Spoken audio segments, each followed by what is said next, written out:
Today we're going to be building this creaking statue. It's definitely one of my more complex tutorials, so this one is going to take you a while to recreate. It is available as a download along with all of my other tutorial builds on my Patreon, but if you want to build it for free, you'll have to use this video. Taking a look at the materials that I'm using for this, I'm using the pale oak wood, and I'm using cobbled deep slate for the slabs and stairs that kind of go along with the pale oak wood. And then I'm using tuff blocks to mimic the color of the pale moss as it's wrapping around the edges of the statue. You could replace the pale oak wood with deep slate if the mismatching bothers you too much. If you do decide to use the pale oak wood, I wouldn't craft the four-sided wood blocks until you absolutely need them. Use as many logs as you can. As extra materials that are completely optional and not required, have some pale moss carpet and pale hanging moss in reserve for extra details. This statue is on the larger side for my tutorials, so make sure you're being careful when you're counting out the dimensions. It is 22 blocks wide, 18 blocks in depth. The total height of the statue is 32 blocks tall. As we start to build this, be extra careful in the first couple layers. They are a bit more complex with all of the slabs and stair placement, but the feet of this creaking are rooted into the ground, which is why it's splaying all over the place. This statue will take you a long time to do. It took me a long time to do it, even in creative mode. One thing's for sure, these tutorials are a great way to practice patience, if nothing else. I'll leave you to building this, and if I feel the need to interrupt with any useful tips, I will do so.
On layer 6, we're going to begin building the tips of the hands. For an easy way to figure out the placement of those blocks, I recommend measuring from the edges of the bounding box and then building up with a placeholder.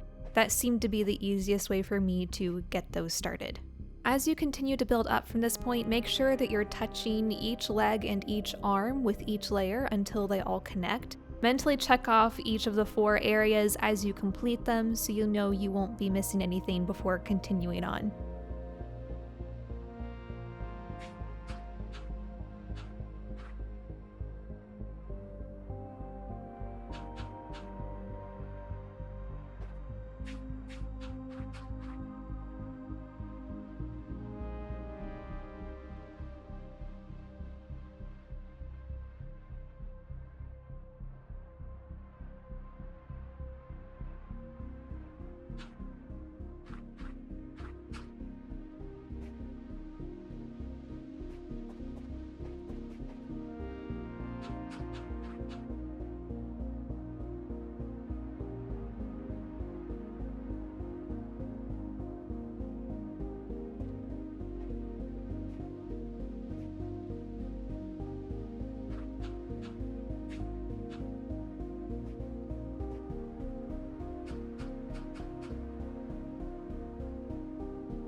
On some of these layers, the previous layer will be completely hidden, so if you ever get confused on the placement of it, just reference what I'm doing on the right and you should be fine.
Well, that came together pretty nicely, and this was the first time I tried it with this color palette, and I think it looks really cool. The tuff is supposed to represent vines creeping up along the edges of the wood, but I think we can enhance this a little bit if we add some pale moss carpet and some hanging moss. Obviously, it's just going to be wherever it fits the best, because when you place the pale carpet next to something that has that little bit that goes on the side of the neighboring block, so you could put some of these around here to make it look like it's spreading moss with its feet and also growing up against the feet themselves.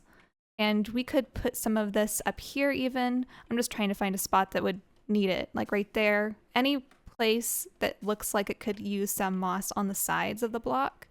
Yeah, feel free to add more to this as you see fit. There's definitely a few spots that can have it. Mainly down here on the base, I think, is where you'd want it, especially creeping out of the feet. I think that looks good. Now for the hanging moss, there's not very many places that this would work, but perhaps a little bit on the hands. I can't put it on these wall blocks, but I can put it on these full blocks. The idea here is I don't want to put it anywhere that doesn't have the tuff blocks, however, because it kind of blends in with those tuff blocks. It's meant to look like it's all one and the same element of moss. But yeah, there's a few spots on the hands that could potentially have some of those.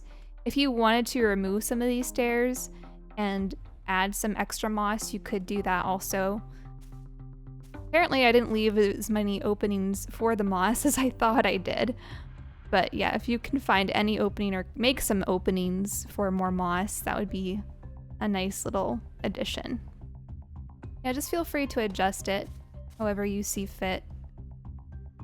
The walls do make it a bit challenging, but the walls are also supposed to look like hanging moss.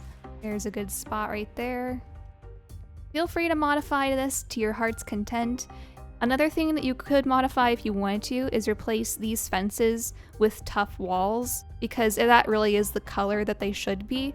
But I chose the fences because I liked the thinner block as opposed to a thicker block for that little detail. Now we can officially say this statue is complete. Doesn't he look majestic emerging out of that forest? Let me know what you think of this overall design. Hopefully there weren't too many mistakes, if any, in this video. I try my best to not have any, but sometimes they do slip through the cracks. I have loads of other tutorials where this one came from, so be sure to check out more if you're interested. Otherwise, I hope you have a good rest of your day or night, and I will see you later.